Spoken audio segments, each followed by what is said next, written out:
How's it going, everybody? This is Rob with Postmates. Decided to talk to you this morning. A lot going on, and I thought that I would actually dedicate this particular video to parking. And I've talked about it in prior videos, just a little bit here and there, but haven't gone into like great depth with it or anything of that nature. So I kind of took down some notes. Hopefully, this will be helpful to you as you're starting off in Postmates, or for people that are already professionals that have been doing this for a while, they're really good at it. Maybe you might get a little nugget here and there that you might be able to use. So, kind of got my notes here, wrote it down, jotted it down on a little piece of paper here. I'm going to go ahead and get started. So, the first thing is with parking, and I think to really be good at this, one of the first things that you have to do is you have to do a lot of deliveries. You can't expect to do like one or two deliveries, and think that you're gonna get this parking thing all together, because you're not. When you do a lot of deliveries, okay, you start to see things. You start to figure out where things are located. You're able to to learn, or develop the skills of just really being observant and finding these places, to park at. Okay, so you got to do a lot of deliveries. That's really the first thing. But let me kind of give you some ideas. If you don't do a lot of deliveries, where are some places that you can park at? So this is what I would look at. Sometimes you have restaurants that are like in sort of residential kind of areas, and some aren't. But some of the places that you can park are in alleys. Okay, I find this very, very useful to me. And simply, if you park in an alley, make sure that you park really close, okay, to the side of the building. So just in case someone else has to pass by, you don't want to be in a place where you're actually blocking, traffic, okay, because that can cause problems. Always make sure that you put on your hazard lights, okay, when you do that, and that it's going to be a transaction that's going to be relatively quick. So if you're doing a pickup order, hey, that really is a perfect time to do that, because that either you're going to walk in, you're going to grab it right then and there, or your wait's not going to be very long, and you'll be able to get your order and get out of there. Versus if you have to walk in there and you have to wait, and then you have to place an order, then you have to wait until it's made.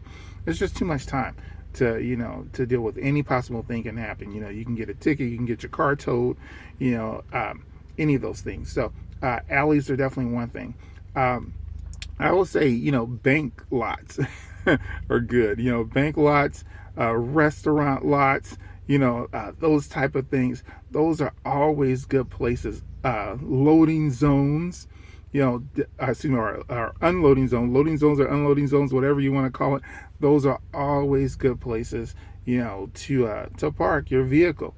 And again, like I said, in some of the places like the unloading zones, make sure you have your hazard lights on. If you park someplace and it says no parking, like on the side, as long as you can tell that it's not going to interrupt traffic or anything like that, and again, if you're going to be there just really quick, then I normally even park there. I'll park there, put on my lights, go in, get what I need to get, out, I'm out of there. Nice, fast, and quick. Now, I was listening to this one video, which is really funny. It was from this guy that was in New York, and for people in New York, I guess it's a totally different situation.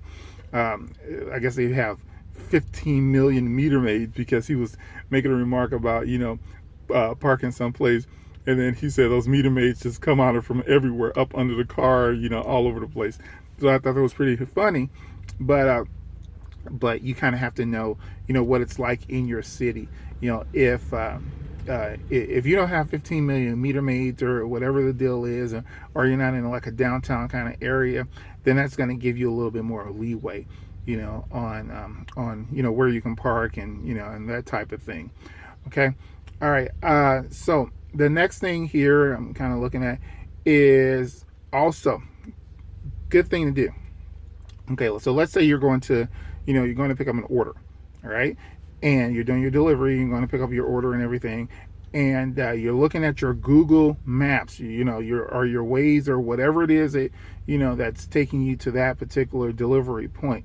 Okay, it's always good to look at where it's located, especially when you're getting close to it.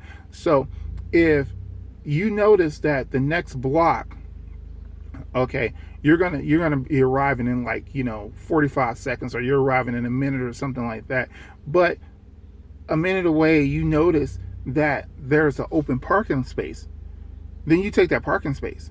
Yeah, because you don't know if something's going to be available at that particular place. Okay, once you get there. Yeah, so take the parking space. If you have to walk a block, walk a block. If you have to walk a couple blocks, walk a couple blocks if it's relative, because you're gonna waste less time if you park a block or 2 blocks away walking there, than if you have to like search for a parking space for 5-10 minutes. Okay, it only makes sense. So use your Google Maps, okay, in order, all right, to to see where it's located at, and if there's a parking space that's available, you take that parking space right away. Go ahead and walk to it. I've done it before. I've done it many times. Sometimes I'll park 3 blocks away, from the place, because I know it's a busy area. More than likely, there might not be a spot that's available.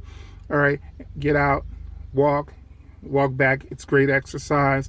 Okay, and you're able to get what you need. Now, there have been times also where I parked a block away, and then I noticed when I walked up there was a spot that was available. That's just the name of the game. Okay, you can't be upset about that. I'd rather play it safe. Okay, get there quickly, all right, than be a fool. And you get there and you can't find anything, and then the spot that you saw that was like a block away is already taken. So now you got to spend 5 or 10 minutes to go find some other place to park at. All right. So you just kind of got to be smart about it, have to be logical about it. Follow those steps, and it'll be good for you. Now, the next thing also is, let's say you're interested in a particular area, like for me, like let's say the downtown area, and there are a couple of restaurants that Postmates frequents, that kind of thing, and but you never really see any parking. This is what I would do, and I've done this before. Okay, go to Google Earth. Okay, in your free time, whatever. Go to Google Earth, and just zoom in on the top of the building, zoom in on the street. You can do the street view or whatever. Look around the area, okay, and see if there are any places that you can park. Okay, you just be, it's simple. I've done it before, and found the perfect parking spot, to go to just by using Google Earth. I mean, these are some great tools, okay, in order to do this. So, do it, try it. Like I said, hopefully, these little tips will help you, with it. But as I said, and as I stated before, the best way is, you're driving around, you're doing a lot of deliveries, and when you do your deliveries, remember where you went. All right, remember the place, and the place that you parked at, if it was some special kind of place or whatever. But just think about those things, okay? And hopefully this has helped you to hey, be better at what you do. And also, important thing, never park in front of fire hydrants, okay? Just don't do it. For one thing, if you get a ticket, it's going to be a lot higher. If you're there for a little while, you're going to get towed, or your car's going to get towed or something. So don't park in front of fire hydrants for any reason. Okay. All right. So again, guys, I'm going to get out of here. And as I told you before, I've got this awesome site, dopetohope.org, dopetohope.net, okay, or d2h.life, okay, and it's the number 2, okay, d2h.life, and it's valuable information for heroin addicts, their families, recovering heroin addicts, people looking for help, those types of things. Got a scholarship as well that I'm working on the site, so you can donate 5 cents, 10 cents, 50 cents, a dollar, whatever it is. If you can't do that because of your own financial state, hey, I totally understand. Just share it on Facebook, and also if you like this video, please subscribe, to the video. Like I said, I'll be putting out more videos with hopefully valuable information for Postmates people. Okay. All right. So I'm going to get out of here, guys. It's been long enough, and talk to you soon. All right. Bye-bye.